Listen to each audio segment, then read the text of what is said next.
మిత్రులారా నమస్తే. నేను మీ డాక్టర్ నల్వా శ్రీకాంత్ గౌడ్. ఇయాల ప్రభుత్వానికి ప్రశ్నించే వాళ్ళని చూస్తేనే భయమేస్తుంది. ప్రశ్నించే వాళ్ళని చూస్తేనే వణుకు పుడుతుంది. ఇయాల రేవంత్ రెడ్డి సర్కార్ చేస్తున్నటువంటి తప్పులపైన ప్రశ్నిస్తే ఇలా కేసులు పెడుతున్నారు. అదేవిధంగా కాంగ్రెస్ ఇచ్చినటువంటి హామీల గురించి ప్రశ్నిస్తే ఈరోజు కేసులు పెడుతున్నారు.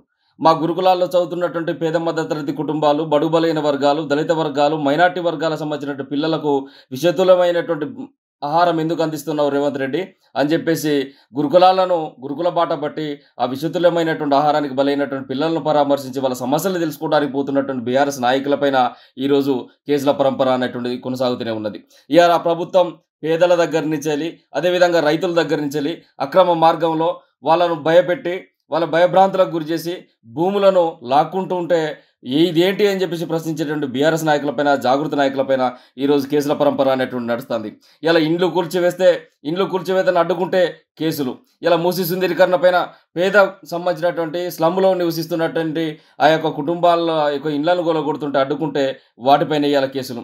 ఇవాళ ప్రజలపైనే కాదు, ఇలా బీఆర్ఎస్ సంబంధించిన నాయకులపైన, అదేవిధంగా జాగృతికి సంబంధించిన నాయకులపైన అక్రమ మార్గంలో ఇలా కేసులు పెట్టి నిర్బంధం ఇవాళ రేవంత్ రెడ్డి సర్కార్ చేస్తుంది.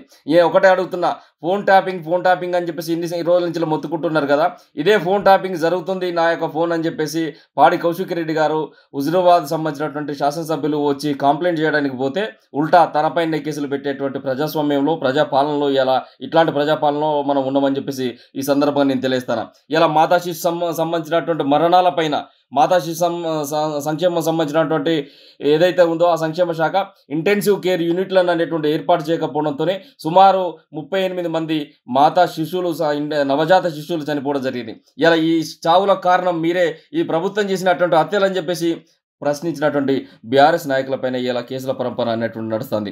అదేవిధంగా గురుకులాల్లో 48 మంది, సుమారు ఈ ఒక 3 నెలల్లోనే 48 మంది విద్యార్థులను ఈ యొక్క రాష్ట్ర ప్రభుత్వం ఇలా హత్య చేసిందని చెప్పేసి ఆరోపిస్తూ గురుకుల బాట పట్టినటువంటి బీఆర్ఎస్ నాయకులపైన ఇలా కేసుల పరంపర అనేటువంటి నడుస్తుంది. ఇలా హరీష్ రావు గారిపైన, జగదీశ్వర్ రెడ్డి గారిపైన, అదేవిధంగా పాడి కౌశిక్ రెడ్డి గారిపైన, మా ఎమ్మెల్యేలపైన, మా ఎమ్మెల్సీలపైన, మా తెలంగాణ జాగృతి నల్గొండ మరియు కరీంనగర్కి సంబంధించినటువంటి జిల్లాల నుంచి ఇక్కడికి సమీక్షా సమావేశాలకు వచ్చినటువంటి మా జాగృతి కార్యకర్తలను కూడా ఈరోజు అక్రమంగా అరెస్ట్ చేసేసి తరలించడం జరిగింది.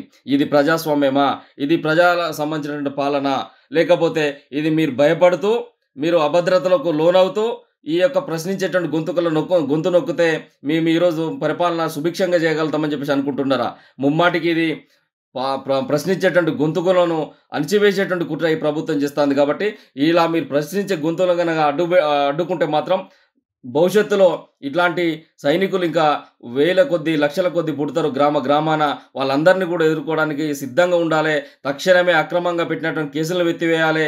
హరీష్ రావు గారిపైన, అదేవిధంగా జగదీశ్వర్ రెడ్డి గారిపైన, అదేవిధంగా పాడి కౌశిక్ రెడ్డి గారిపైన పెట్టినటువంటి కేసులను తక్షణమే ఎత్తివేసి మా జాగృతి కార్యకర్తలు, మా బీఆర్ఎస్ కార్యకర్తలు ఎక్కడున్నా తక్షణమే బేషరతుగా ప్రభుత్వం విడుదల చేయాలని చెప్పేసి ఈ సందర్భంగా నేను డిమాండ్ చేస్తున్నా.